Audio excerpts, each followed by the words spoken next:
मनोजदादा जरांगे पाटील यांनी गरजवंत मराठ्यांचा जो लढा उभा केलेला आहे त्या लढ्याला पाठिंबा देण्यासाठी पुळूज ग्रामस्थांच्या वतीनं पुळूज गावामध्ये आजच्यापासून आमदार, खासदार, मंत्री यांना गावबंदी करण्यात येत आहे।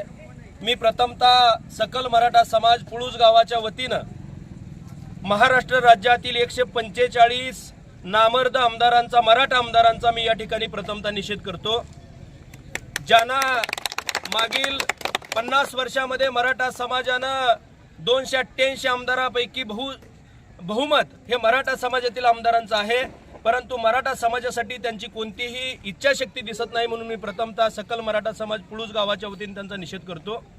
मनोजदादांनी जो लढा उभा केलेला आहे हा लढा अण्णासाहेब पाटलांच्या पासून चालू आहे।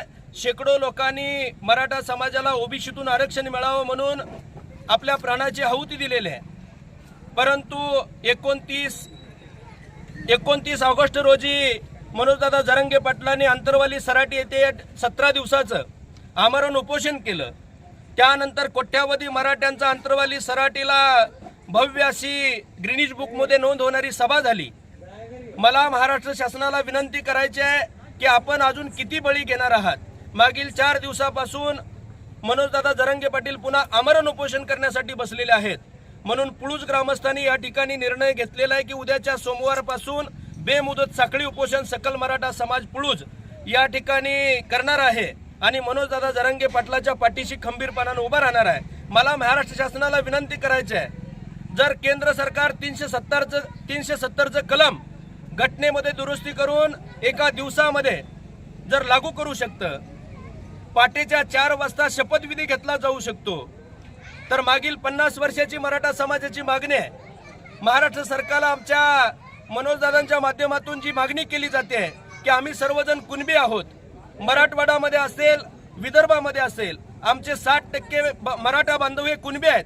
माझ्या पुळूज गावामध्ये सुद्धा माझे चुलत बंधू कुणबी म्हणून त्यांचा दाखला निघतोय। जर घरातील एका व्यक्तीचा कुणबी म्हणून दाखला निघतोय तर आम्ही त्यांच्याच जर कुळातील असेल तर आमच्या सर्व मराठ्यांचा कुणबी मधून या ठिकाणी ओबीसी मध्ये समावेश होणं गरजेचं आहे। आम्ही आरक्षण मागतोय कशासाठी?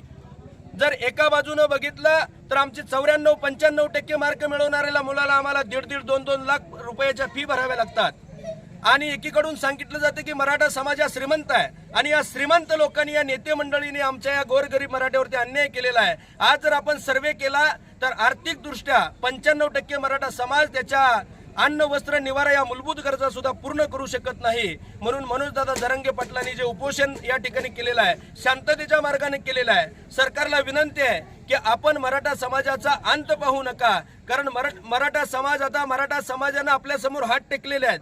याचा अर्थ असा नाही की मराठा समाज आपल्यापासून पळून जातोय। उद्याच्या काळामध्ये मनोजदादाच्या पाठीशी हा मराठा समाज खंबीरपणाने उभा आहे। जर आपण येत्या 1-2 दिवसामध्ये महाराष्ट्राचे मुख्यमंत्री, उपमुख्यमंत्री, सर्व मंत्रिमंडळांना सकल मराठा समाज पुळूज गावाच्या वतीने या ठिकाणी विनंती आहे, मनोजदादा जरांगे पाटलांनी जे आमरण उपोषण चालू केलेलं आहे, प्रत्येक मराठा समाजातील तरुणाच्या डोळ्यामध्ये पाणी आहे। ज्यावेळेला आपल्या समोर ताटामध्ये अन्नाचा घास येतोय, प्रत्येकाच्या डोळ्यासमोर मनोजदादा जरांगे पाटील उभा राहत आहेत, कारण त्या सकल मराठा समाजाच्या विद्यार्थ्यांच्या वेदना, सकल गोरगरीब गरजवंत मराठ्याच्या वेदना घेऊन आमचा एक वाघ अंतरवालीमध्ये उपोषणाला बसलेला आहे।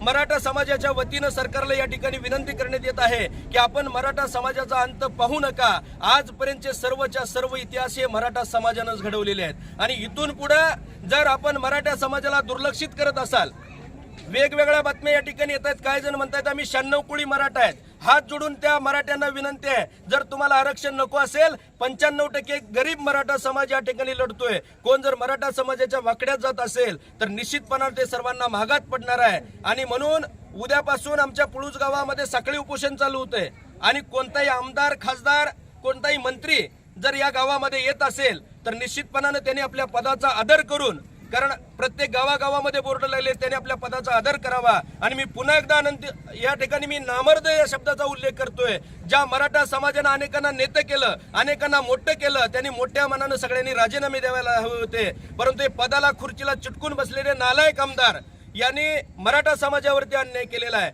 आज जर मराठा समाजाच्या विद्यार्थ्यांची अवस्था बघितली तर 90% मार्क पडलेली मुलं, मी माझ्या गावातील उदाहरण सांगतोय. रमेश बाबर यांची मुलगी इंजिनिअरिंगला ज्या वेळेला ऍडमिशन घ्यायचं होतं तिला 93% मार्क मिळालेली होती, तिचा 3ऱ्या लिस्टला नंबर लागला आणि 55%च्या मुलीला पहिल्या लिस्टला. यामुळं मुलाच्या आत्महत्या होत आहेत.